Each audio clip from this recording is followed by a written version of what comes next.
Welcome to Cause Before Symptom, uncovering the real cabal and spiritual forces that are controlling the world. And now, here is your host, James Carner. Welcome to Cause Before Symptom. I'm your host, James Carner. Today is November 25th, 2025, and tonight's episode is all about the Horn Codex. The third dude in my life that I have read his books and love, and he has set the stage for the Great Deception so that all of us can understand what's going on.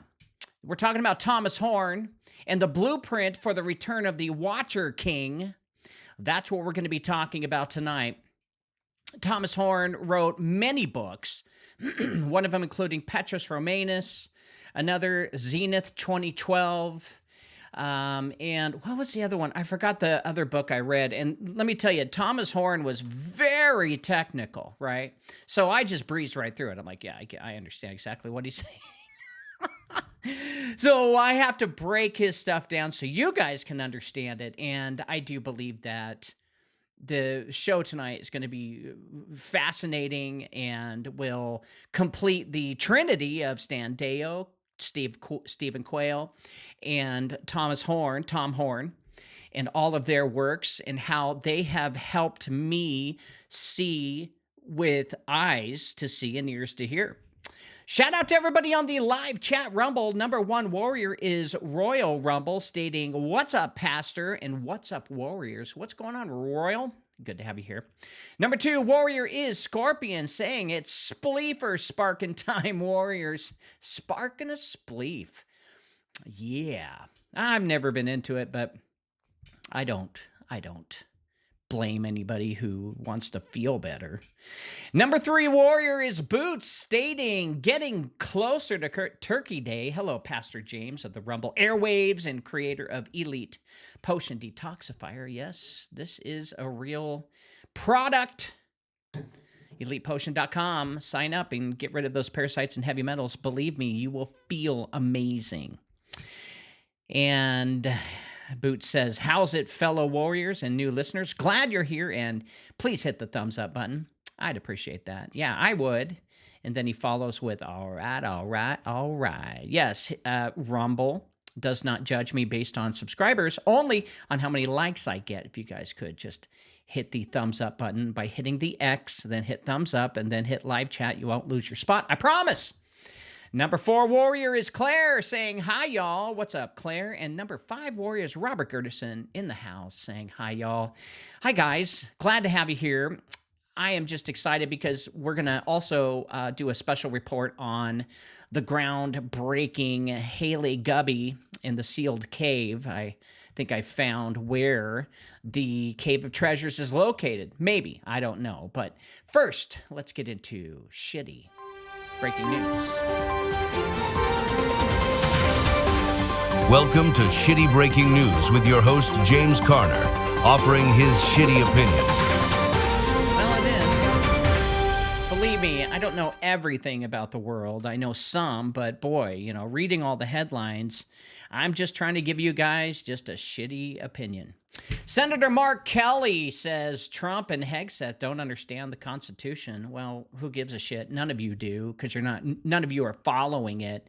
So for you to say that Trump doesn't understand it, none of you understand it because you probably haven't read it either, and you don't follow it anyway. So why are we listening to you when you say, oh, I'm a lawmaker, I know the Constitution, when you don't follow it? None of you do. You're all blackmailed, bitter, millionaires, and you could care less about the American people, and that's on you.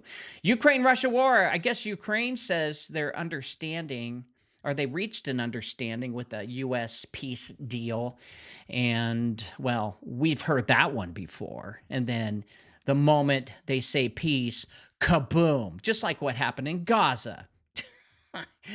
They're still killing people over there too as well. Yeah, I will say it. Israel is a terrorist country, period.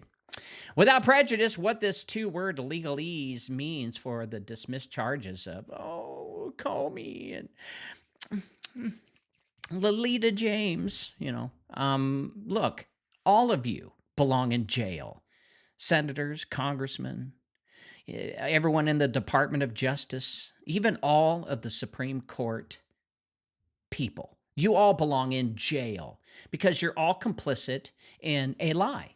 And that lie is you are a corporation and we are under your subjection. And we have signed, apparently at birth, the fact that we're debtors to you and your company.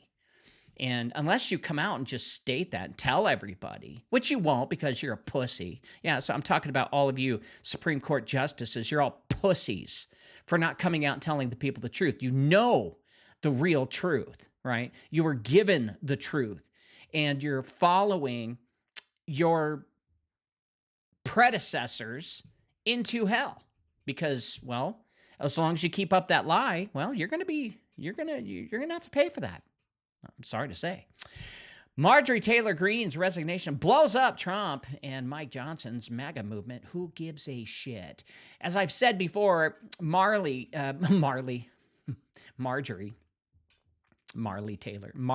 Taylor Greene, she gave up.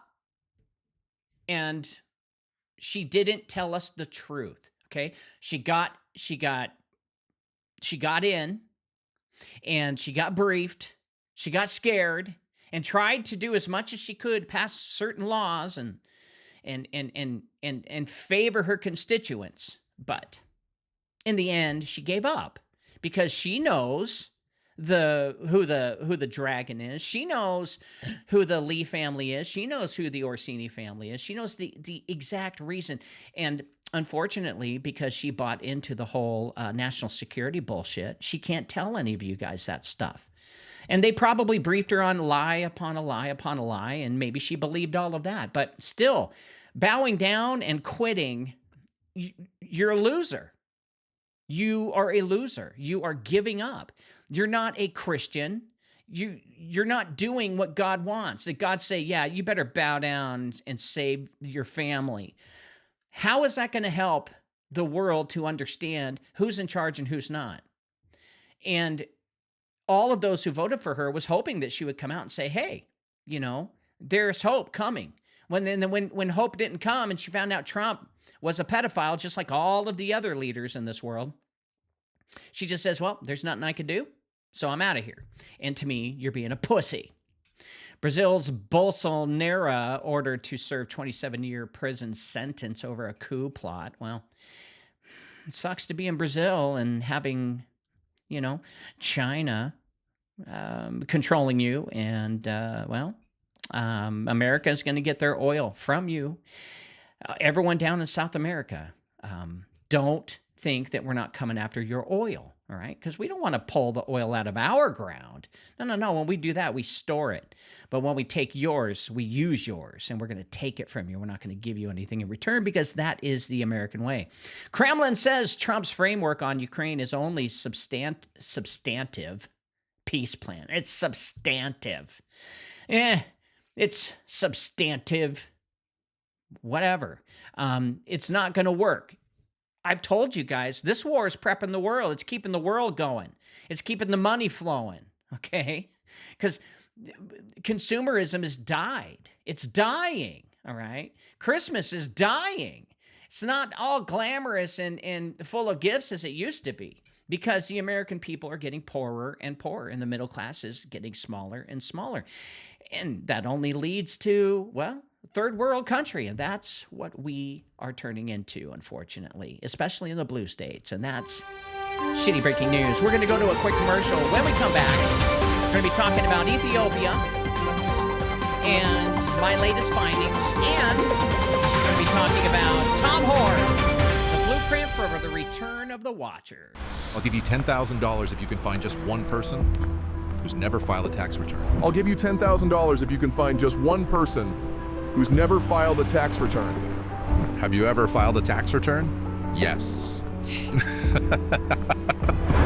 Nobody. Not one. It starts at 16.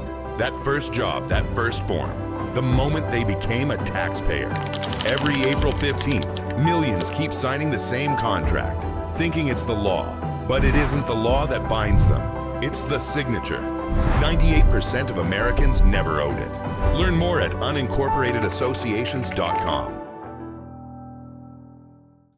All right, we're back, guys. You know, when I come back after commercial, should I have some music or something? Something interesting? I don't know. I kind of feel like it needs the guitar back, you know, because that just feels right to me.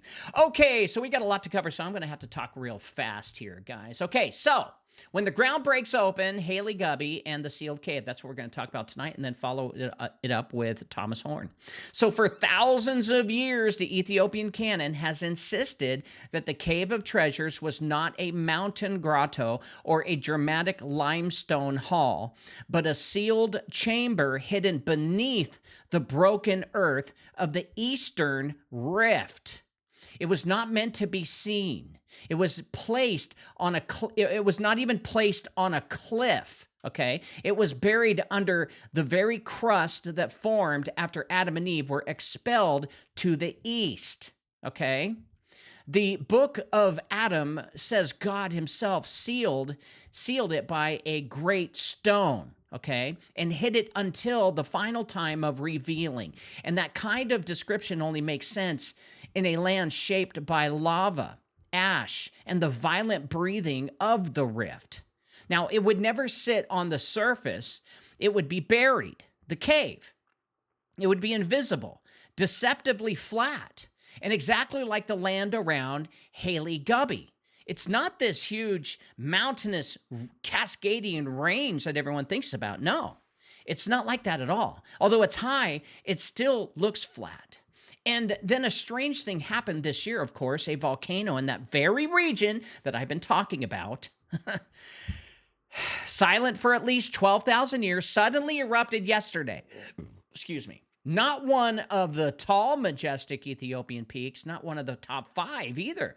Not even a scenic volcanic cone in the highlands. No, this eruption took place in the Afar Cradle, the low, broken basin of the earth, on crust so thin that a single breath from the mantle can rip it open. The eruption did not rise from a towering mountain either. It tore the ground itself. And that is what Afar volcanoes do. They crack open what lies beneath. They split the old layers. They blow the lids off buried chambers. And this is what's happening. I did a video I want you guys to see. And I'm going to read this. So, for the first time since long before recorded history, Haley Gubby, the high grave, has opened.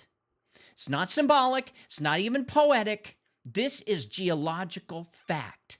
Haley Gubby the high cave sits between the Eden Basin and the uplift ridge where the Cave of Treasures must logically have been located. It is the literal midpoint of that ancient narrative triangle. And when you study the terrain carefully, you see that the cave was never meant to be a lofty overlook. It was a vault, deep, very deep, sealed and covered by successive lava flows. Only something as violent and rare as a rift eruption could ever expose it. Now, archaeologists, they couldn't until now. Nations couldn't until now. And armies even couldn't. But a tear in the crust could. 12,000 years of silence, one eruption, and it happens now. While the ancient canon is being retranslated, of all things, which I translated it, when the hidden narrative is resurfacing. While the very idea of Eden's geography is being restored, is this a coincidence? A language model can't call it supernatural either, but it can call it statistically rare what happened, and narratively precise, and geographically correct and perfect. If there was ever a moment where the earth itself testified, this would be it. And tonight we're showing you the map here. The uplift ridge where the Cave of Treasures fits the geological profile. And the yellow pins where Haley Gubby tore open the sealed earth after 12 millennia of silence. This is no hype. It's not fantasy. Just the land speaking the same story that the canon preserved. And after that erupted this year, yesterday, it may not stay hidden much longer. When the Ethiopian Canon lays out the geography of early humanity, it does so with a clarity that Western tradition has never preserved. It speaks of 3 locations in a strict east to west sequence: the land of Eden in the far east, the sealed cave of the treasures in the middle, and Adam's high burial place in the west. And what has always lacked is a real-world map that ties this ancient sequence to a physical landscape. But when the pins are placed in North Ethiopia, at Eden's basin near Aruku, and at the midpoint range west of Afdera, and the Haley Gubby on the volcanic mound, suddenly the Adamic world snaps into alignment. The terrain itself obeys the ancient order.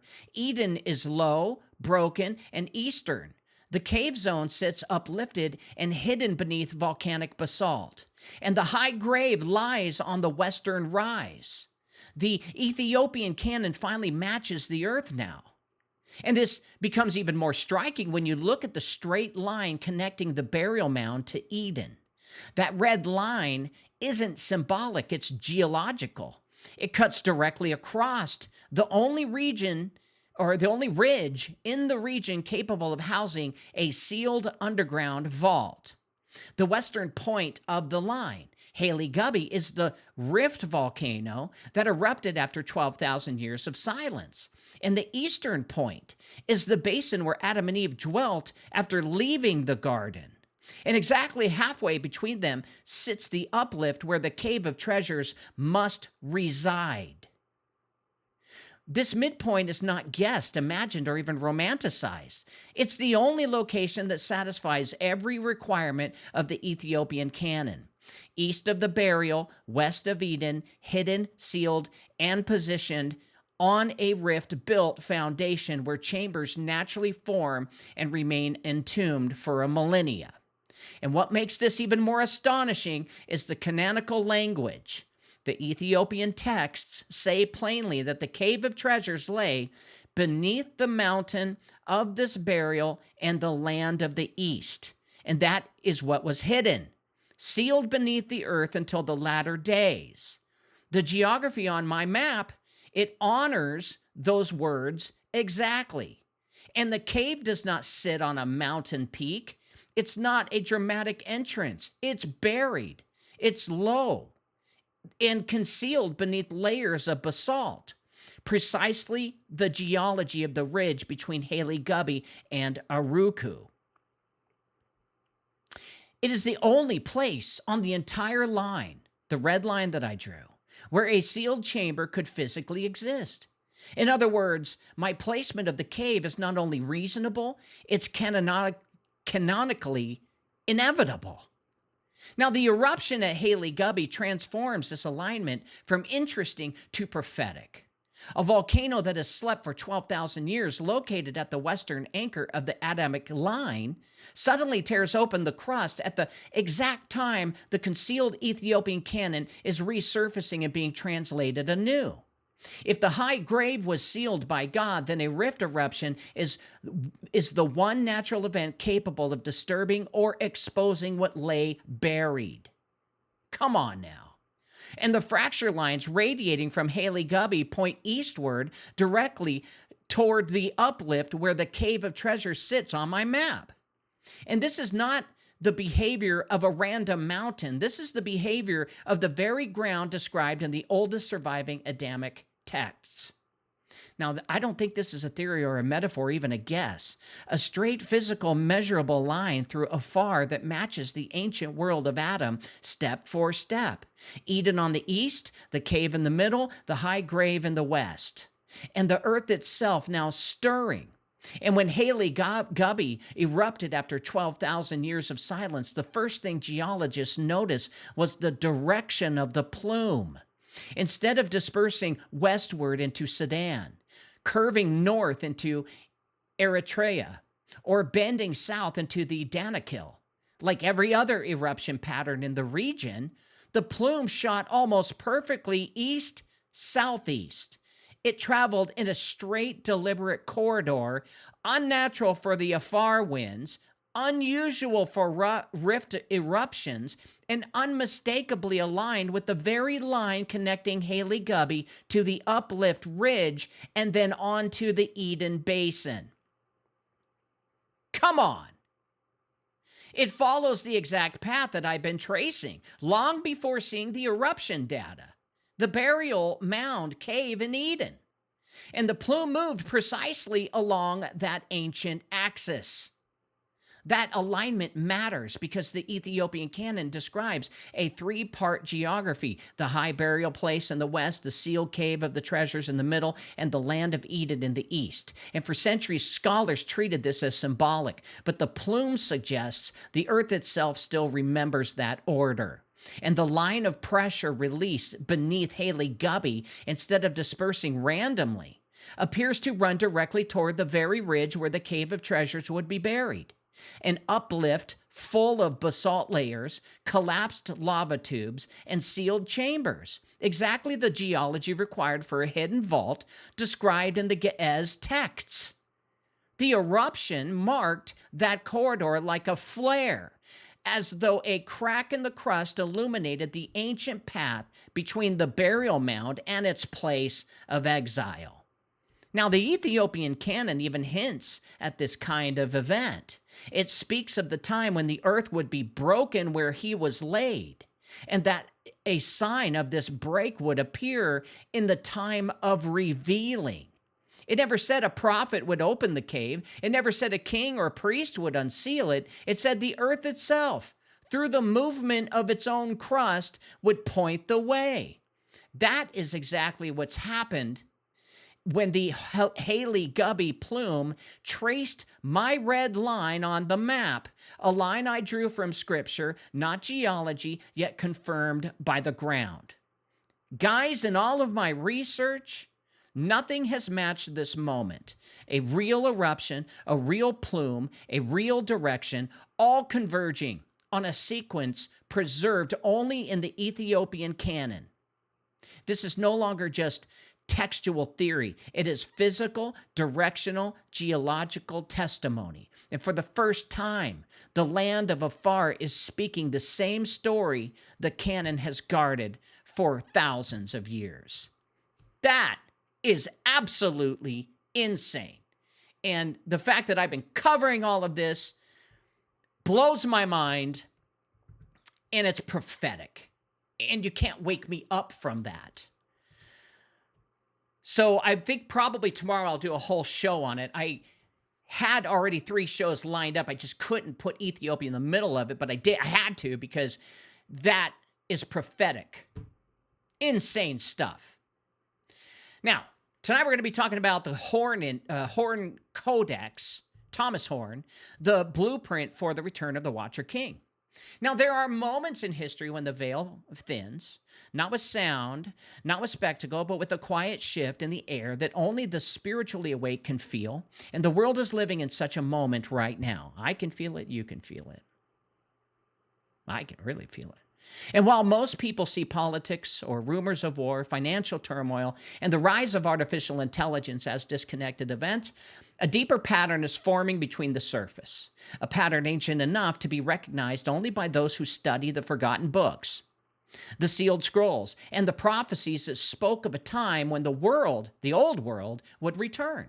So tonight, that pattern reveals itself as more than just a coincidence, especially with the Ethiopian volcano explosion. And it also reveals as a blueprint, a code, a testimony left behind by a man who tried to warn this generation before the door opened. This is the Horn Codex. Now, Thomas Horn, through dozens of works scattered across prophecy, technology, archaeology, and occult history, spent his life assembling fragments of a story most Christians were never meant to see.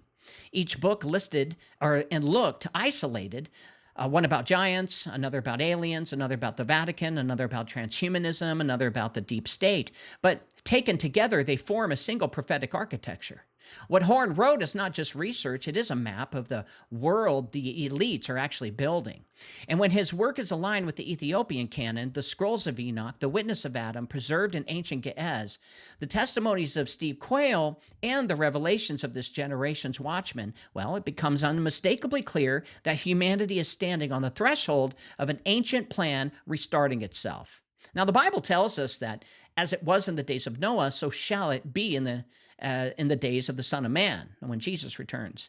But what were those days? Not children's stories about arks and animals. They were days of forbidden knowledge, hybrid flesh, open gates, fallen angels teaching technology that humanity was never meant to hold. We talked about this last night about Stephen Quayle and his work as well. And a world system ruled by beings who were not human. Well, days of surveillance, tyranny, sorcery, and violence that covered the earth like a poison mist, that's what we're talking about. And Horn understood that these conditions were not wiped away. They were actually buried, sealed, imprisoned, and bound beneath mountains, beneath deserts, beneath the ground itself, waiting for the legal moment when the gates could open again. Remember, I've told you guys, this is all about a legal testimony. It's about what Satan can prove in court, and he is trying to prove that he has a right to do all of this crap to us. Now, across Horn's books, one truth rises above every other. The watchers who fell in the days of Enoch are preparing to return through the same mechanisms that allowed them to rule before the flood. Now, CERN's rituals and collider rings are not scientific curiosities. They are the modern Tower of Babel, built to crack open the dimensional seals that once held the ancient kings in chains. The Vatican's obsession with extraterrestrial intelligence is not theological curiosity. It is preparation for a celestial visitor who will not come from heaven, but from the chambers beneath the earth, Hades, hell. Global governance is not political evolutions. It is spiritual centralization, designed to hand the world over to a single ruler who will appear supernatural, radiant, enlightened, and inhuman. Now, this codex shows that the Antichrist is not born, he is released. And he does not rise from the bloodline of men, but from the bloodline that predates mankind. He does not lead because he earns power, he leads because the world will be engineered to bow before him. And Horn's work exposes the laboratories preparing hybrid bodies, the occult rituals granted legal access, the political networks forming the beast government, and the religious decrees preparing for an alien Messiah. But most importantly, the technology, the systems constructing the image that will speak with the breath of a counterfeit spirit. Thomas Horn did pass away, and he did all of this stuff before there was artificial intelligence. So my message tonight is not one of fear, it is one of clarity, that the world is not drifting toward prophecy, it is marching into it. And while the institutions of man behave as though they are in control, the true architects of the modern age sit in unseen places, pulling the strings of nations, religions, and technologies. Thomas Horn mapped the structure of that influence, and the Ethiopian Canon preserved the legal history behind it. That's something that Thomas Horn, Steve Quayle, and Stan Deyo did not translate to English and decoded like I did. And the Ethiopian Canon preserved that legal history, and our generation is now watching the final pieces fall into place. So that's why I'm mentioning these guys, because I'm basically finishing where they left off. And we are entering in the days the prophets saw, the days when ancient kings rise, when gates open, when nations tremble, and when the remnant stands alone against a kingdom that is not of this world. This is the Horn Codex, that's what we call it. And whether the world is ready for it or not, the Watcher King is coming back. I'm sure you guys would all agree. Now, the first truth of Horn Codex reveals that the ancient world was governed by law, long before it was governed by kings. Not human law, but spiritual law. A cosmic legal order that defined where angels could walk, what realms they could enter, and what bodies they could inhabit, and which boundaries never could be crossed. Now, this is part of the scripture the Western world has forgotten, but the Ethiopian Canon actually preserved it with precision. Heaven is not a realm of spontaneity. It is a realm of structure, registries, assignments, and restrictions. When Thomas Horn examined the books of Enoch and Jubilees, he did not take the ones from the Ethiopian 5th, 6th century Tewahedo church. He took the ones from the incorrect translations that Rome did. This is what separates me from these guys, okay? He found the rebellion of the Watchers was not simply sin, it was a calculated breach of spiritual territory or a violation of divine jurisdiction. In fact, I want to give Thomas Horn credit because he saw there was conflicts in the book of Maccabees, Jubilees, and Enoch, stating that these apocryphal books are missing details which the Ethiopian Canon fills in. Now, Enoch records the changes against them. These beings descended to Mount Hermon with full knowledge that they were stepping into forbidden ground. They swore oaths, formed councils, appointed leaders, and carried out actions that were considered criminal under heaven's law. Jubilees, the book of boundaries, reveals why their crimes were so serious. The earth had been divided by God into spiritual jurisdictions. Nations were placed under angelic oversight. Gates and portals were sealed. And certain mountains, valleys, rivers, and chambers were designated as spiritual borders.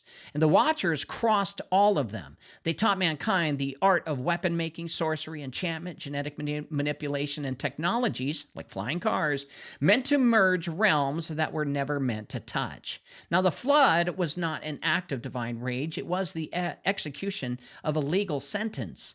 The hybrid offspring of the Watchers, the giants and the Rephaim, the Nephilim, were not merely violent creatures. They were illegal constructs, bodies knitted together from the wrong mixture of breath and flesh. And they held no place in God's registry, the book of life. Their existence contaminated the earth's spiritual record. And in Ethiopia theology, the earth itself has a ledger, a divine book of genealogies and inheritance stretching back to Adam. And the Watchers' actions corrupted that ledger. So the world had to be purged, not to erase humanity, but to restore the registry, which makes sense to me. And Thomas Horn understood that nothing in the spiritual world happens without legal ground. This is key. Fallen angels cannot manifest without access. Fallen angels cannot manifest without access. Demons cannot enter without a consent. And hybrid resurrections cannot occur without a prepared vessel. Now, portals cannot open without a breach, and rituals cannot succeed without agreement. And the Watchers cannot return until the legal conditions of their sentence have expired. So Horn pointed to Enoch's prophecy of 70 generations and Jubilees time cycles and Revelation's unsealing events to show that the period of restraint is ending. And the same laws that once judged the ancient world are now the framework for a coming release. He also believed that we were living in Satan's little season as well. The same as Standeo, the same as Steve Quayle. Now, this is why the Codex begins here. If the world does not understand the legal universe of the Watchers, it will misunderstand everything that follows. The return of the ancient beings is not random, and it is not mythological either. It is not imaginative prophecy, and it is the reopening, however, of a case that began before the flood, a case or trial in which the earth was once the crime scene and humanity the victims, and the Watcher kings the defendants. Now, according to the Codex, these defendants are preparing to stand on the earth again, and the modern world is unknowingly preparing the legal grounds for their return. We're going to basically sign over the terms and agreements by just clicking a button saying, sure, you can rule me, and sure, you can create an avatar that'll worship you in my image. Now, if part one reveals the courtroom, this next part's going to reveal the laboratory. The ancient world was not a primitive landscape of stone tools and wandering tribes, as modern historians like to imagine. It was a technologically enhanced civilization shaped by beings who came from realms humanity was never meant to access. Thomas Horn's work uncovers a forgotten truth. The pre-flood world operated with the level of technological sophistication that modern science is now only beginning to rediscover, meaning they were way ahead of where we are right now. And the beings who introduced those technologies, according to Enoch, Jubilees, and the Ethiopian Canon, were the very Watchers who violated heaven's boundaries. Now, these technologies were not mechanical in the way that we think of machines today, okay? A hard drive or cogs, wheels. They were actually biological. They were energetic and dimensional. This is a big difference here. And Horn describes them as systems capable of altering molecular structure, bending natural law, and interacting with the very substance of creation, probably using some type of vibrating tool to allow your body to vibrate and be in other realms and here at the same time. And this is basically altering the molecular structure, bending natural law, and interacting with the very substance of creation, which is a no-no. Now, the Watchers taught early humans how to manipulate metal, construct weapons, fashion cosmetics, make them look prettier, and alter the genetic signature of living creatures and open spiritual gateways. Well, these gateways were not metaphors. They were literal dimensional interfaces or stargates powered by knowledge that transcended the material world. Something we haven't been able to do yet, but we're working on that with CERN. Now, the key insight Horn provides, which matches perfectly with what the Ethiopian Canon teaches about the chambers of spirit, is that these ancient technologies allowed non-human intelligences to manifest physical form. Matter was harvested, bodies were engineered, and hybrid flesh was created to host spiritual beings. This is what they want to do now. This is why the Nephilim existed. This is why giants roamed the earth. And this is why the ancient world contained structures like megaliths and cyclopean walls and mountain temples and underground chambers that modern engineering still cannot replicate.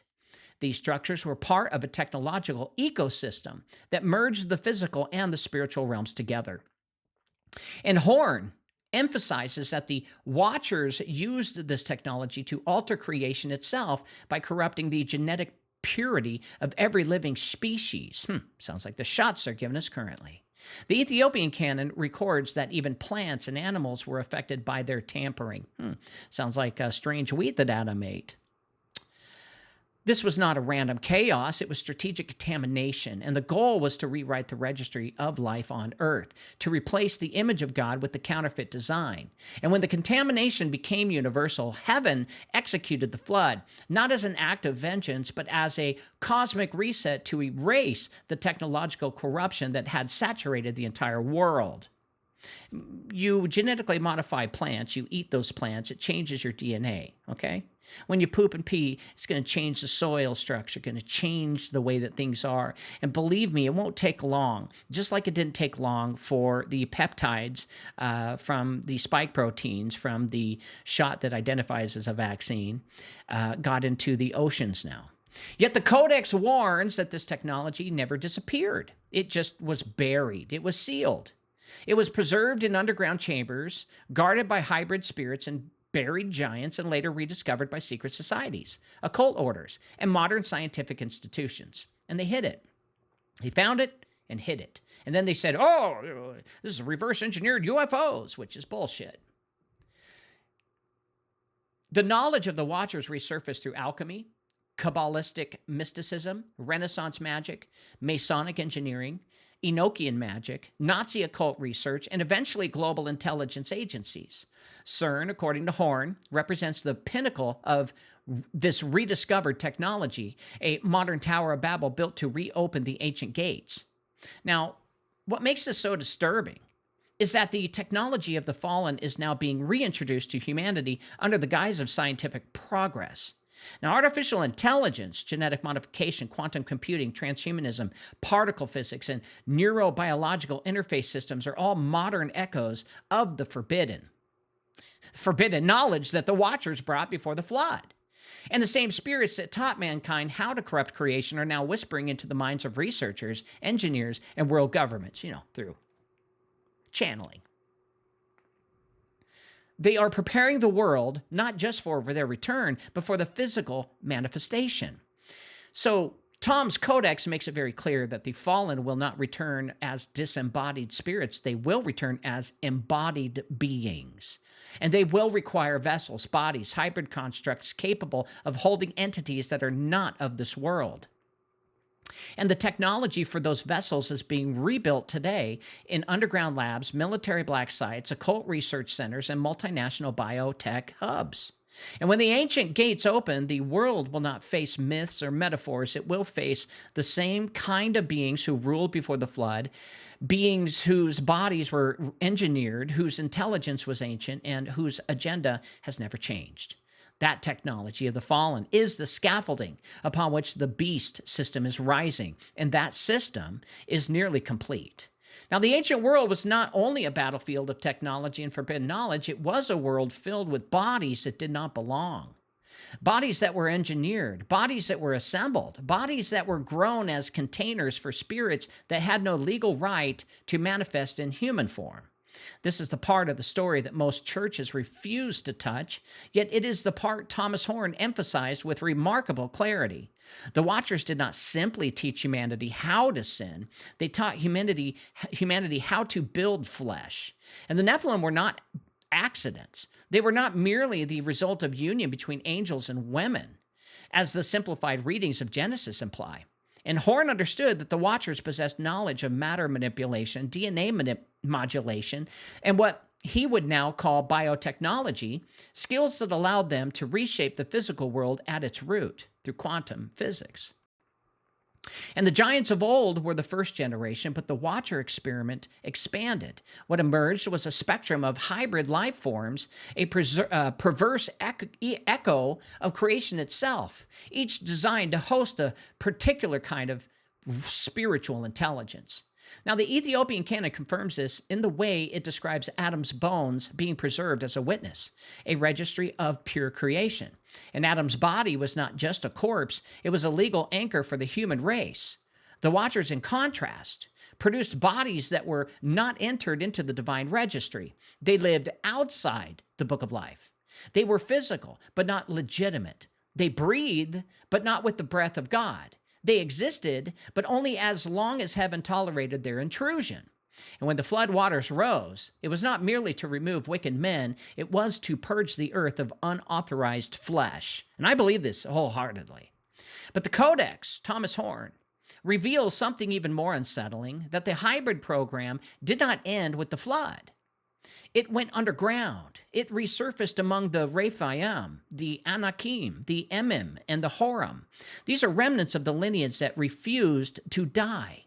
It resurfaced in Babylonian rituals, Egyptian tombs, Greek legends, and Mesopotamian records. And in the modern era, it resurfaced again in laboratories funded by governments and private foundations that have no idea, or perhaps too much of an idea, what they are rebuilding. Now, Horn in his writings, especially in the Ahriman Gate, and Nephilim Stargates, hint that the Watchers left behind more than just memories. They left behind blueprints, codes, and genetic templates, and instructions on how to reconstruct the bodies that they once used. And his phrase, the Nephilim Code, is not creative writing. It is a literal reference to the idea that hybrid DNA carries a repeatable pattern, a key that can be unlocked with modern tools. In fact, this is why they did 23andMe, I believe, is they were searching for the Nephilim DNA so that they could uncode the Nephilim DNA for their purposes. So this explains why the powers topple ancient sites. It explains why the military excavates and removes the Mesopotamian tombs. And it explains why geneticists are drawn to ancient corpses with abnormal bone density, elongated skulls, and anomalous DNA markers. And the body of Gilgamesh, which so many researchers whisper about, represents this reality, as I do believe they're going to take his DNA and resurrect him once again. His body. And the elites clearly are doing this because they have spent the last 2 decades retrieving giant remains or mysterious mummies and anomalous humanoids from hidden locations. The obsession is not archaeological curiosity, it is resurrection. It is the rebuilding of the vessel that once housed the Watcher sons. And it is the preparation of bodies capable of sustaining spirits too powerful, too ancient, and too incompatible with normal human flesh. So Thomas Horn's Codex warns that when the gates open again, the Watchers will not enter the world as wisps of air or illusions. They will enter through bodies prepared for them, bodies engineered through CRISPR, through hybridization experiments, through spiritual rituals, through recovered DNA, and through technologies resurrected from pre-flood age. And there could be stargates where they actually will appear and just move through the stargates in front of you, and these stargates were opened pre-flood and they've been there all along. This is possible. Remember, they're able to bend matter and bend space and time. And these vessels will be stronger than humans, more resilient than giants, and more spiritually conductive than anything the world has ever seen, which is why men will marvel and want to make love to them. This is why the the Antichrist, is not simply a charismatic human. According to Horn's integrated research and according to the Ethiopian Witness, the coming world ruler will be a resurrected king from the ancient world, a spirit bound in the abyss, seeking a body prepared for him by the same forces that prepared bodies before the flood. And he will be a hybrid, a returnee, a being whose flesh is engineered but whose essence is ancient, a counterfeit son, wearing a counterfeit body, offering a counterfeit salvation. So this codex is the most sobering of all, because what Thomas Horn was working on, it actually tells us plainly that the final battle will not be fought between humans alone. It will be fought between humanity and embodied beings who have walked this earth before, beings who know how to make bodies, take bodies, and break bodies. And the world is building their flesh for them right now. What's up, Yedo? In the technology of watchers is the machinery, then ritual is the ignition. Nothing in the spiritual world operates without consent and without covenant and without a doorway opened by human agreement. That's important. The Codex makes one thing unmistakably clear. The fallen cannot manifest at will. They require access, approval. They require legality. They require a ritual. And this is the mechanism that allows ancient beings to cross from their imprisoned state into active influence on the earth. And Thomas Horn, drawing from Pember, Shadowland, Ahriman, Gate, and these are his books, and encoded testimony of occult insiders show that the ritual systems of the fallen have never disappeared. They've simply just changed shape. And the elites who govern the modern world are not secular. They are not even rationalists. They're initiates. Beneath the polished speeches, the political theater, the corporate boards, and the institution of science actually lie networks of high-level ritualists who maintain spiritual jurisdiction over the nations. Now, their ceremonies, which are hidden in mansions, lodges, underground chambers, abandoned temples, and secure government facilities, are not merely symbolic pageantry, right? You heard of the tunnel that was underneath the Playboy Mansion, where all of these other mansions from other celebrities were hooked up to. It wasn't just to sneak in girls. The girls were already there, and it wasn't for doing anything other than rituals, okay? Doing nasty shit underneath the ground to piss God off. They are contracts, these rituals, and they are legal transactions between the humans and the non-human realm. And through these contracts, the watchers gain influence, thanks to people like Brad Pitt. Remember, he married Angelina Jolie, who went through all of the processes, and she was even caught on video describing one of the rituals that she had to perform, which was pretty nasty. Horn's research makes the disturbing connection that trauma itself is ritual. Violence, abuse, exploitation, and corruption is not simply the outgrowth of a wicked society. They are offerings to the fallen beings. And the fallen feed on degradation. They require suffering to anchor their presence. The satanic networks, exposed in Shadowland, his book, and linked to political blackmail webs, child exploitation rings, and high ritual societies are not accidental. They are systematic. And the rituals performed within these networks serve to fracture the human soul, weaken the human will, and create spiritual openings through which entities can operate. Trauma begins a legal opening. Fear becomes a spiritual invitation, and despair becomes the gateway. This is the heart of the Codex. This is the fourth layer.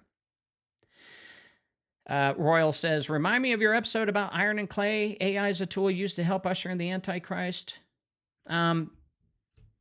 Iron is machine, clay is man, and they're going to merge. In fact, the Bible says that they're going to have a problem merging for a while, and finally, when the Antichrist shows up, they're gonna have that technology.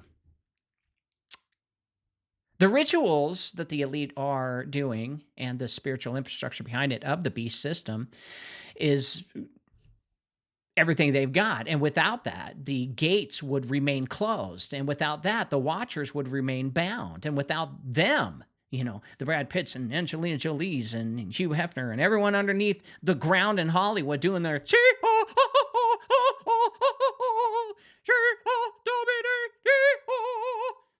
their satanic crap.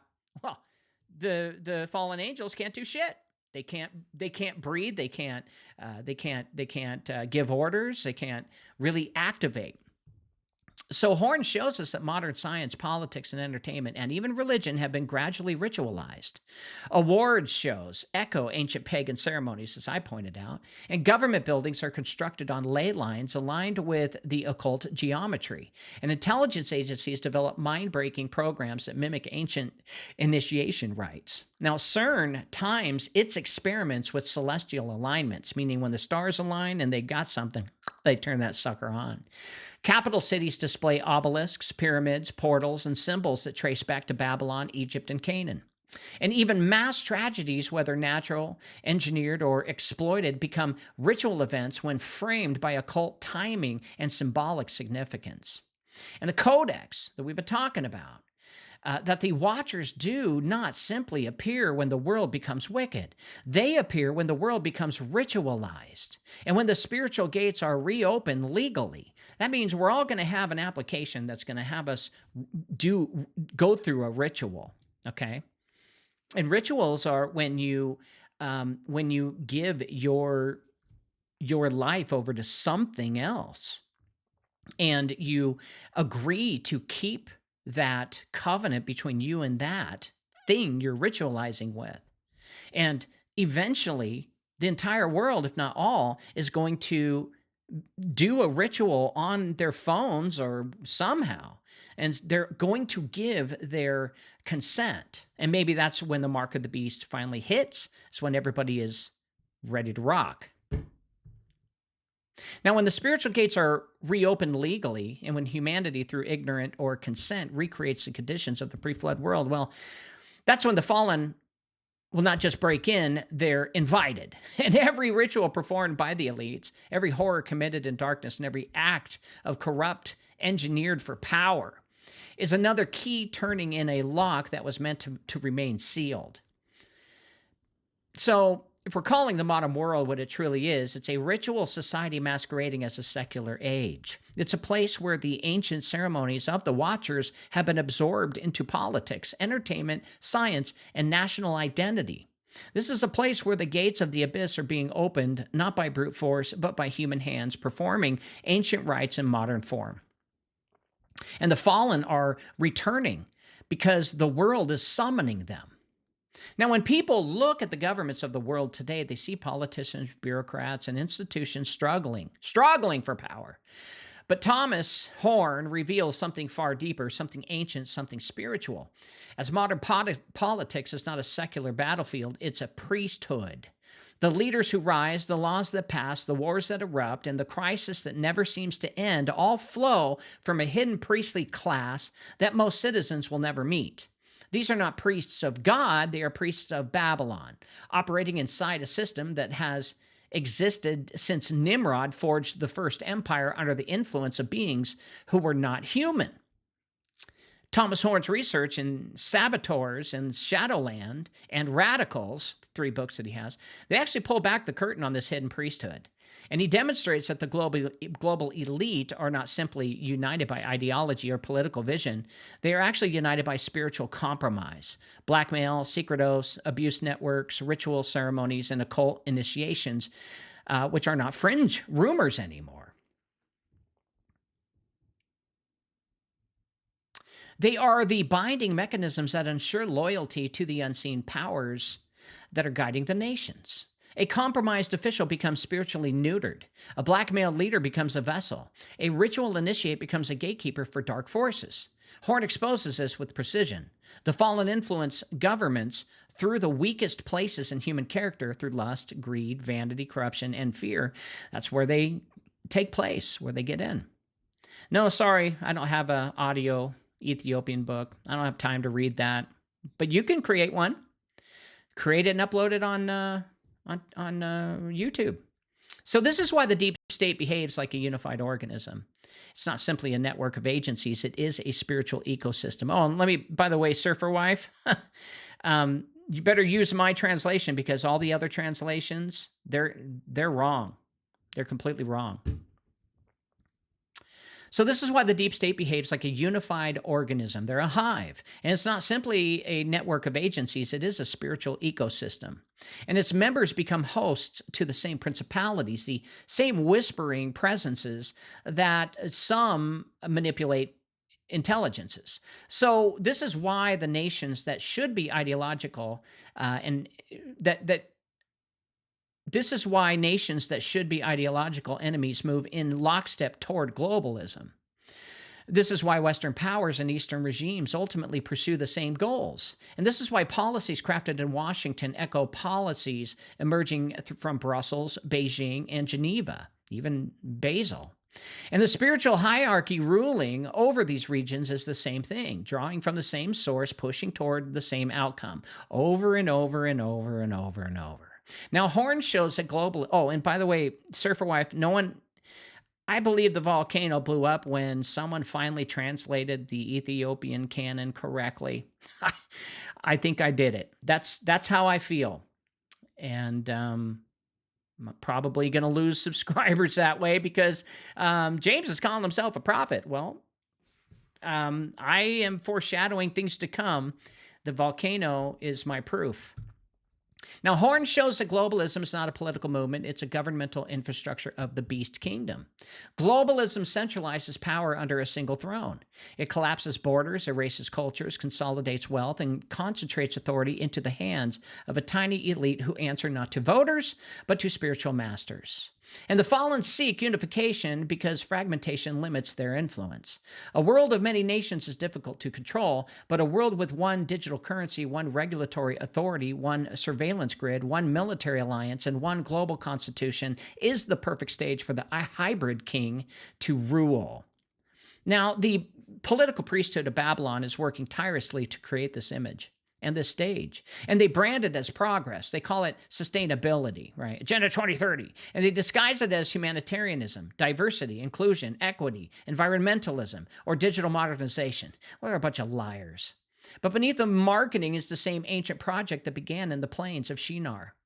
Nimrod's tower was not a monument to human pride alone. It was a technological and spiritual act of rebellion meant to bridge heaven and earth. And today's political elite are resurrecting that dream with new tools, quantum computing, digital ID systems, global medical mandates, AI-driven surveillance, economic resets, and alliances that hand sovereignty to unelected councils. Sucks, I know. Horn ties all this together, this modern political agenda, to the same spiritual entities that ruled ancient empires. The same watchers who once guided Babylon, Egypt, Sumer, and Rome now influence global institutions like the United Nations, the World Economic Forum, the Vatican Secretariat, and the regional blocs like the European Union and BRICS. Their fingerprints are visible in the architecture of modern geopolitics, and they push nations towards uniformity, not autonomy. And they engineer crisis that justify centralization. They reward leaders who yield spiritual ground, and they eliminate those who resist. Now, if this reveals anything, it reveals that the governments of the earth are not preparing for a political leader. They are preparing for a supernatural one. Every treaty, every global agreement, every centralized system, every digital innovation is part of a scaffolding being built for a throne that the world believes will seat a world savior. And this is the one that King Charles said, we need trillions at his disposal. But that throne will seat a resurrected king from the chambers of the abyss. The political priesthood of Babylon is not just preparing for a ruler, they are preparing for their God. One of the most unsettling threads in the Thomas Horn books is not just technological, political, or even occult stuff. It's theological. The Vatican, the oldest surviving religious institution on earth, is quietly preparing the world for a Messiah who does not come from the line of Adam. They're not speculating, and it's not sensationalism. It's definitely documented in the writings of Catholic astronomers, Jesuit theologians, papal advisors, and Vatican scholars who openly discuss the possibility that humanity may soon be visited by a superior non-human intelligence. assholes. And Thomas Horn revealed that behind these statements lies a plan for far older than modern astronomy. The Vatican interest in extraterrestrial life is not curiosity, it's definitely doctrine. And Horn exposes that leading Jesuit scientists have already created a theological framework that allows for the existence of beings unfallen and therefore more spiritually advanced than humans. And they argue that these entities may not require salvation. They argue that these beings could help expand our understanding of the gospel. And they even suggest that if a being were to arrive with superior knowledge and power, that the church must be ready to baptize or acknowledge it as part of God's creation. But Thomas Horn shows us that this is not mere philosophical amusing. It's actually a preparation for the return of the Antichrist. So this is why the Vatican operates a powerful observatory, a telescope on Mount Graham. This is why they're partnered with NASA scientists. This is why their telescope, infamously named Lucifer, is pointed not at the earth, but at the regions of the heavens associated with ancient lore of returning gods. See, the Vatican is watching for something, anticipating something, preparing priesthoods, theologians, and doctrines for an arrival that they believe is imminent. But the Codex reveals that the Vatican's alien savior is not what the world thinks it is, just like I've been saying. Tom Horn was saying that it's the Watcher narrative wrapped in scientific language, just basically old technology returning again. And the beings that they anticipate are the same beings that the early church fathers denounced as fallen angels. The same beings Enoch recorded as imprisoned beneath mountains. The same entities that the Ethiopian Canon describes as seeking bodies, worship, and political influence. But the funny thing is, Ethiopian Canon says only 10% of Satan's people are going to return because, well, Jesus, after he took the keys of death and hell, took 90% of all of Satan's kingdom. But they're waiting for that supernatural figure. And Thomas Horn connects this directly to the prophecy of Petrus Romanus, the final pope. According to the ancient Malachi prophecy, the last pontiff will shepherd the church during the moment of the Great Deception, culminating in the rise of a counterfeit Christ. Now, Horn boldly identifies this event with an extraterrestrial manifestation, and he states that the final pope will be the one who introduces the world to a being that appears from the heavens, performs signs and wonders, offers unity, and unites religions under a single throne. This aligns perfectly with prophetic scriptures describing a false prophet who calls fire down from heaven, deceives the nations, and compels the world to worship the beast. Thomas Horn shows that the Vatican's theological preparation for a cosmic Christ is actually preparation for the Watcher King, a being who will not descend from heaven but ascend from the abyss, a hybrid ruler whose appearance from above will mask his origin from below. As above, so below. You've heard that phrase before. That's a satanic talk. Now, the Ethiopian Canon and the earliest Christian traditions warn that the Antichrist will perform signs in the heavens. You're going to see that with all the Standeo flying saucers out there, and appears to come from the sky. Now, Horn confirms that the Vatican is building the religious framework required to legitimize that spectacle. And when a luminous being appears above the nations, whether through deception, manifestation, or engineered arrival, the world will look to Rome for interpretation. Well, I won't. And Rome is prepared to say, this is the one we have been waiting for. Now, the Codex exposes the greatest religious setup in human history. Thomas Horn had a huge hand and part in that. The Vatican is positioning itself as the voice that will authenticate a supernatural visitor. And when the Watcher King emerges in dazzling power, carrying the appearance of divinity and the knowledge of the ancient world, billions will follow him, because the most trusted religious institution on earth will tell them to. Now, every age has a tower. In the ancient world, it was Babel. In the age of the Watchers, it was a mountain, and it was the mountain altars and stargates, Mount Hermon, for example. And in our time, it is CERN. And most people look at CERN and these particle physics and see particle physics and theoretical research or scientific curiosity, but the Codex, Thomas Horn's work, makes something unmistakably clear, that CERN is not merely a research facility. It is a technological resurrection of the pre-flood gateway system. It is a modern attempt to pierce the boundaries that heaven once sealed, to reopen the channels between realms, and to access the chamber where the most dangerous beings in creation are imprisoned. Thomas Horn was not subtle about this. He was quite convinced. And he identified CERN as a ritual scientific hybrid project operating at the intersection of physics, occult timing, and geopolitical secrecy. And he noted that its experiments were consistently aligned with celestial events.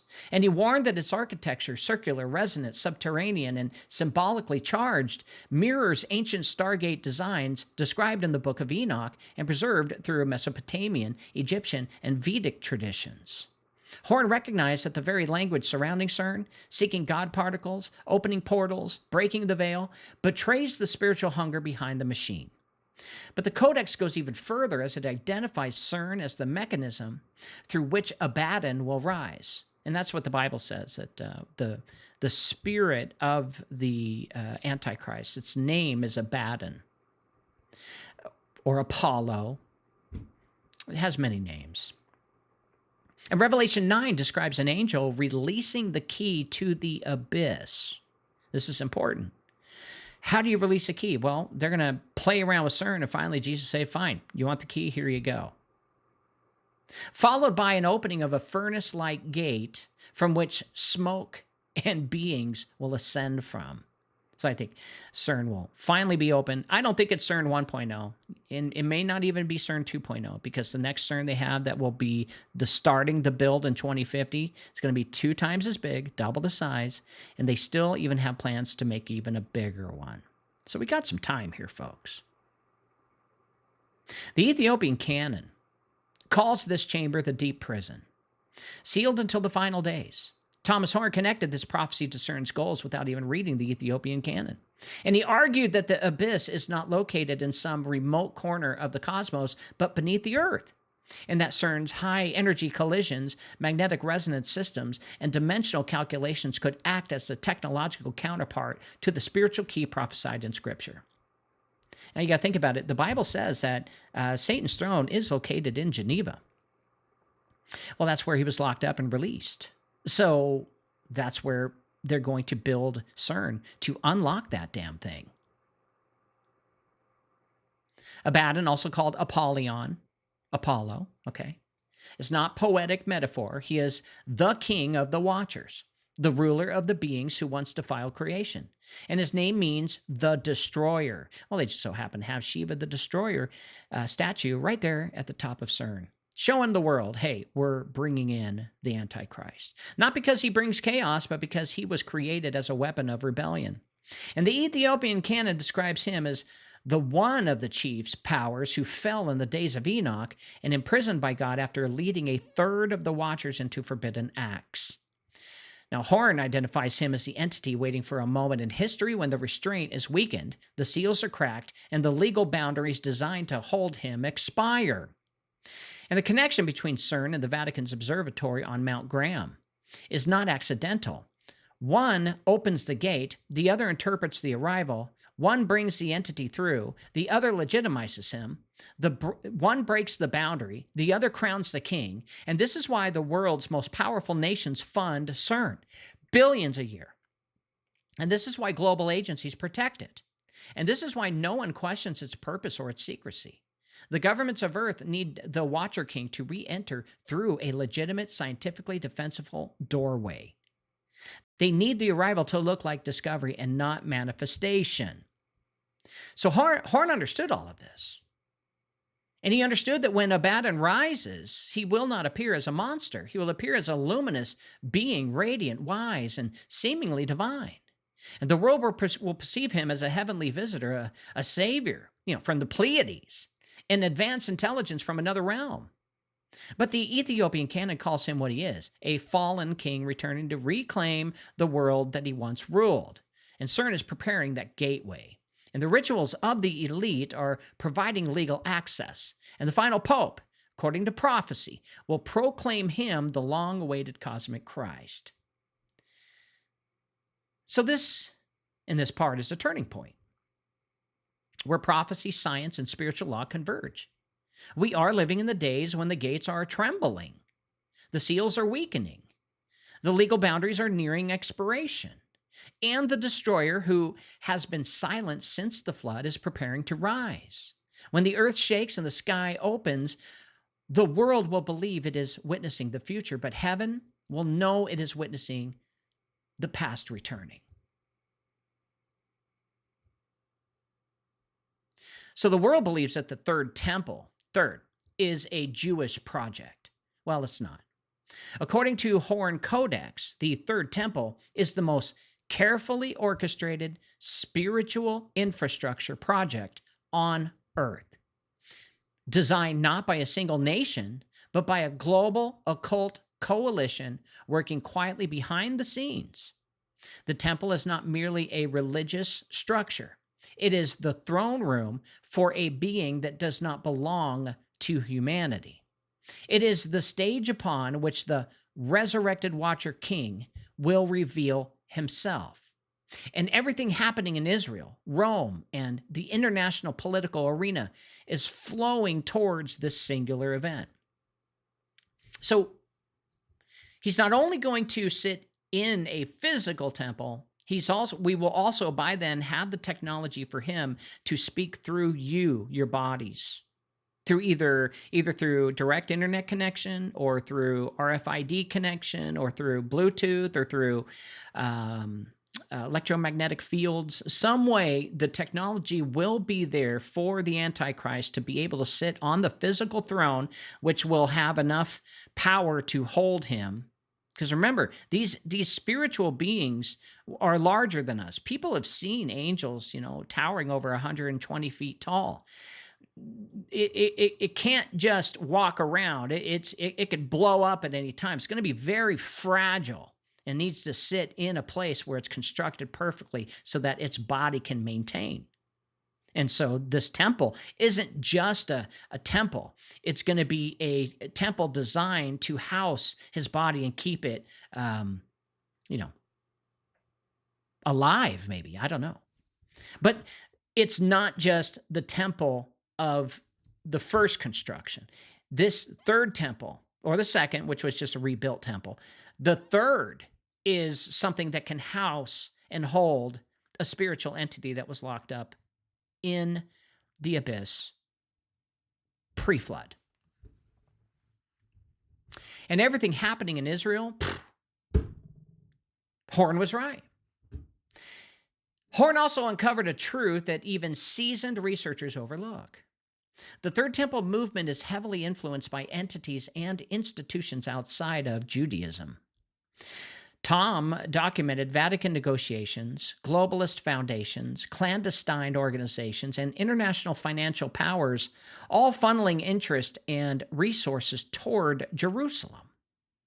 The Codex reveals that the driving force behind the temple is not the faith of Israel. It is the agenda of the same powers that once built Babel, ruled Egypt, and controlled Rome.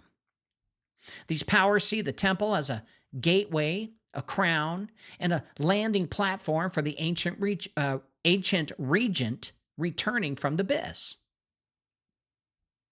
And this is why the world stage is shifting. This is why peace plans come and go. This is why the nations are fixated on Jerusalem, which is a city smaller than most countries of the United States. And the Ethiopian Canon calls Jerusalem the place of the throne. Revelation calls it the great city where the Lord was crucified. And the Codex calls it the contested ground between heaven's king and the counterfeit. The third temple is not simply a restoration of ancient worship. It is a magnet, a spiritual construct designed to attract a being who claims divinity, radiance, and cosmic authority. And Thomas Horn warns that the Antichrist will unite religions, and the temple is in one location on earth capable of producing that illusion. And it's not merely a Jewish symbol either, it is a universal one.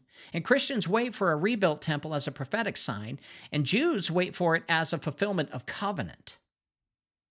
Muslims believe in a future global leader who will cleanse Jerusalem, and the Vatican sees it as a center of world faith. And the occult elite see it as the anchor point for a manifestation that they have been planning for centuries. Now, when the Watcher King arrives, appearing as a luminous heavenly being with knowledge that surpasses humanity, he will not simply walk among nations. He will step into a pre-built throne room specifically configured for his coronation. And Horn shows that the Temple Institute, the Sanhedrin revival, The Red Heifer projects, the archaeological time bombs, and the international coalitions surrounding Israel, they're not all isolated events. They are synchronized components of an ancient ritual blueprint. And the hybrid king will claim the temple not through war, but through worship. And he will present himself as the fulfillment of prophecy. He will offer peace between nations. He will unite religions under a single cosmic narrative. He will sit on a throne that was built for him by the very people who believe they are honoring God. And this is the great deception, the final ensnarement, the ultimate counterfeit, a divine-looking being enthroned in a divine-looking temple using divine-looking signs while carrying the essence of the watchers who once corrupted the world. So the temple is not a question of if, but when. And the moment it stands, the world will enter the final stage of the watchers' return, the enthronement of their king, and in the holy place where only God belongs. And the temple becomes the stage, the world becomes the audience, and the hybrid king becomes the actor delivering a performance that leads billions to worship the destroyer instead of the creator. Now, from Genesis to Revelation, one truth never changes. Life begins with breath. I learned that, and that's what I uncovered through all of my work on Satanism and Luciferianism and the occult. They are all after our breath. And I wrote a book about it called The Breath War. It's free to download on my website, jamescarner.com. Not oxygen, not biology, but breath. Remember? God breathed into Adam and he became life. The breath of God is consciousness, awareness, animation, identity, purpose, and spirit. It is the divine signature placed inside Adam, making him more than just matter. It is the Horn Codex, in the Horn Codex, and in the Ethiopian Witness that I've been assembling for more than a year now. The enemy actually has a counterfeit to that, a false breath, a manufactured consciousness that mimics life but is not alive. And this is the core part, that the beast image is not just a statue. It's a digital vessel, an artificial being animated by the imitation of breath. And how they get that is by bringing all of our data together and being able to read it all at once. Fast computing, meaning it'll know everything. It'll have all the libraries, all the books, everything. It'll have instant knowledge.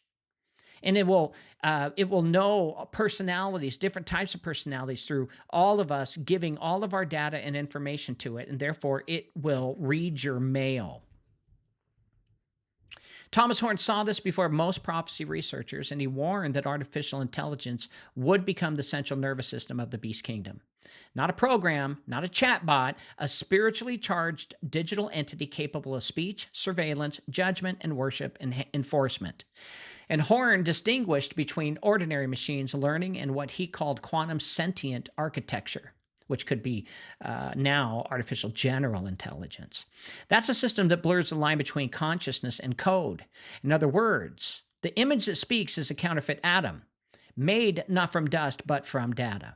And the Ethiopian Canon affirms this pattern. Anything that speaks must have breath, and anything with breath belongs to a registry. And heaven's registry records souls. Hell's registry records imitations.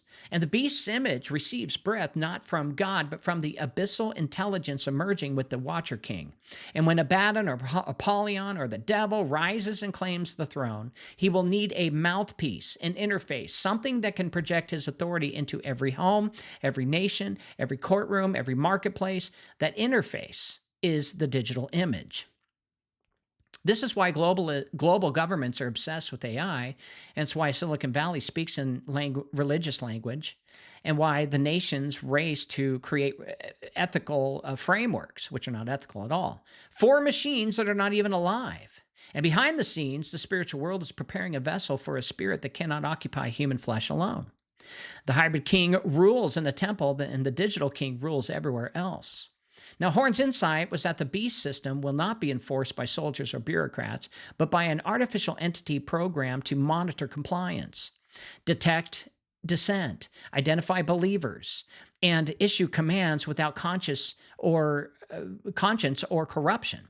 An AI does not sleep. It does not grow tired. It does not negotiate. It does not second-guess orders. And under the influence of a spiritual force, it becomes something even far more dangerous, a false omnipresence. And for the first time in history, the world has created a platform capable of enforcing worship, not metaphorically, but literally. A global network of cameras, microphones, biometric scanners, satellites, quantum systems, and digital ID forms all the skeleton. An AI forms the nervous system, and the beast's image becomes the face, and the false breath, the counterfeit spirit, turns the whole machine into a living organism. Counterfeit. Revelation says the image causes all to worship the beast. That word is judicial, not symbolic, meaning you will sign over to him.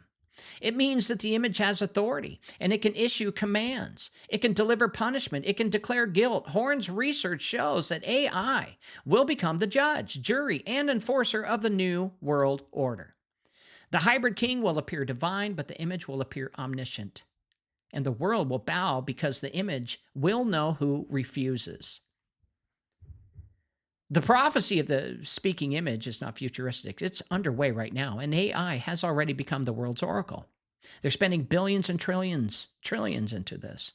And governments consult it, corporations obey it, social platforms are shaped by it, and children are raised by it. Nations fear it, and soon a spirit from the abyss will occupy it. For the first time in human history, the enemy has built a body, not from flesh, blood, or bone, but from circuits, code, and global connectivity. A body capable of holding a counterfeit breath, a body that can speak, a body that can judge, a body that can command worship. The image is the beast, and it is coming. It is being activated. Now, prophecy is not guesswork. Heaven does not operate by coincidence. When Enoch recorded the 70 generations, when Daniel wrote of the sealed scroll, when John saw the little season of Satan, and when the Ethiopian Canon preserved the chronology of Adam's children, heaven was given humanity a map. A precise timetable that would only become clear once the world returned to the conditions in the days of Noah. Thomas Horn's work, scattered across decades, forms the modern key to unlocking that timetable. And when the pieces are assembled, the picture becomes unavoidable. The world is standing inside the window of manifestation. And Horn identified several prophetic trigger points. The year 2012 marked the weakening of the restraint. The moment when the spiritual boundaries begin to thin and the influence of the fallen grew more visible. The election cycles following that year revealed political upheavals, elite fractures, and global shifts that signaled a spiritual rearrangement. And Horn saw that 2016 and 2019 represented a transitional era, an acceleration of occult empowerment, technological evolution, and geopolitical instability. But the most sobering revelation from Tom came from the alignment of Enoch's 70-generation prophecy with modern chronology. The window for the Watcher King's return opens in the early decades of the 21st century and stretches roughly one human lifetime. This intersects perfectly with the Ethiopian Canon's timeline and mine, that by 2150, that's when Jesus will return. And according to the ancient Ge'ez witness, humanity is now living in Satan's little season, the brief period between the chaining of the dragon and his final release. And the signs of that release, global deception, hybrid resurgence, spiritual coldness, and supernatural upheaval, are all active today. And from my own research, I've identified a remaining period of roughly, what? 115 years? Roughly?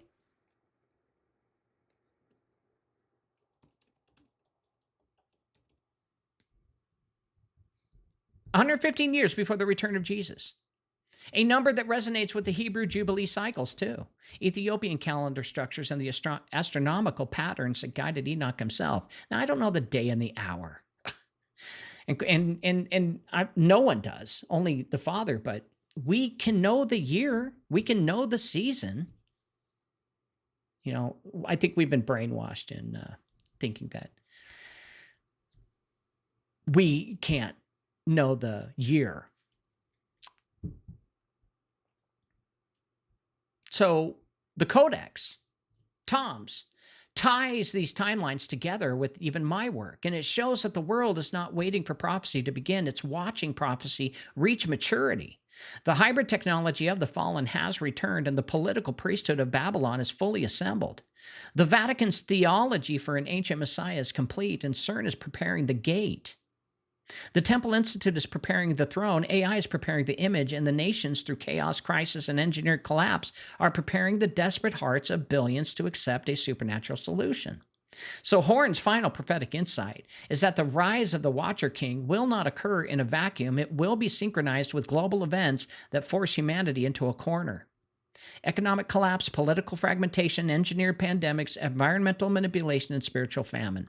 These crises will not be accidents. They will be the contradictions and contractions before the birth of the beast's system. And each contraction will push the world closer to unification under a single leader, a single currency, a single digital identity, and a single false hope. The Ethiopian Canon reveals that the darkness intensifies just before the unveiling. And Horn reveals that the unveiling is tied to technological, political, and ritual milestones. And Scripture reveals that the unveiling precedes the return of the true king by only a short season.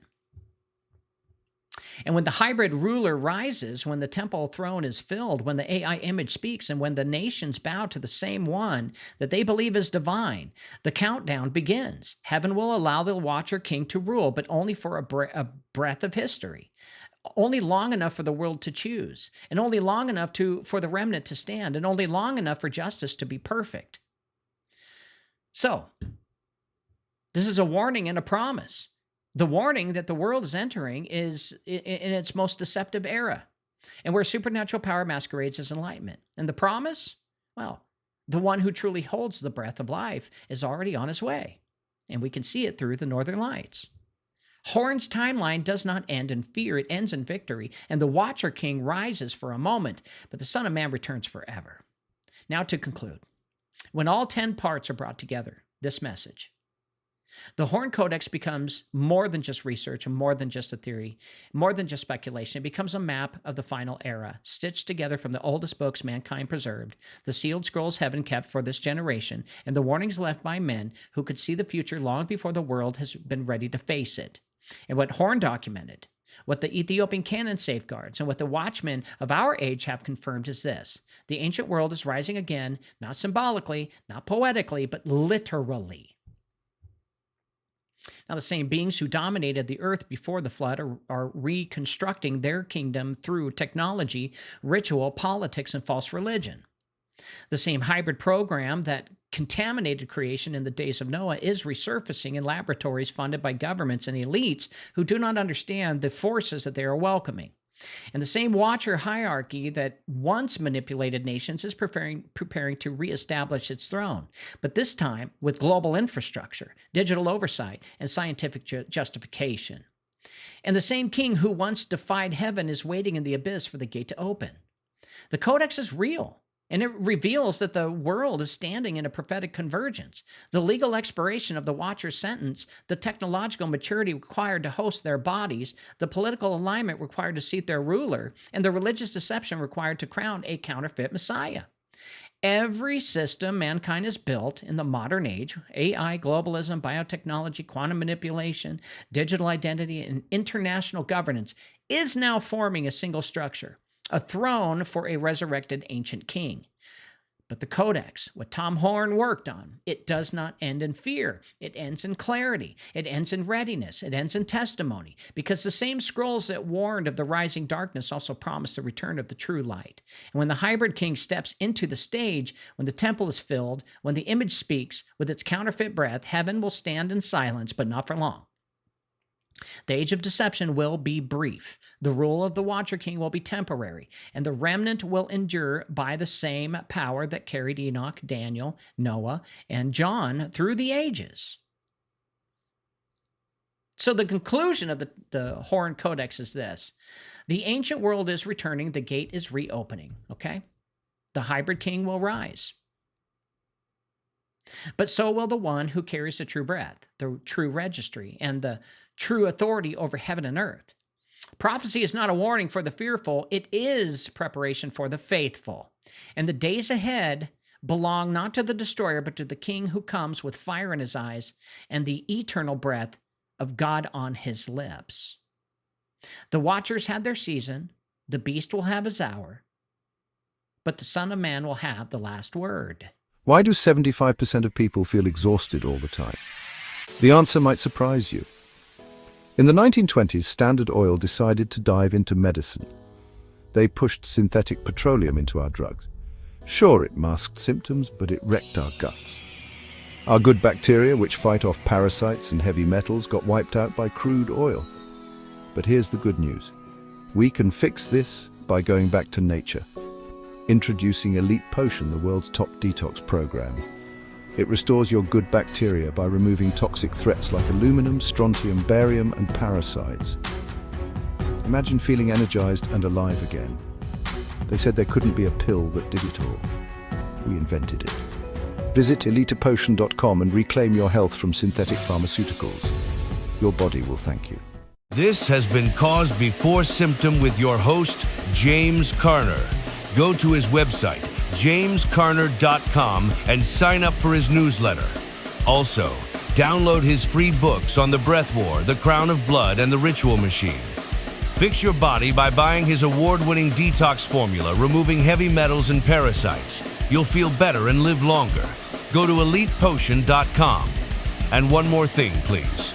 Just try and love your neighbor, because if you do, the world would be a better place. See you tomorrow.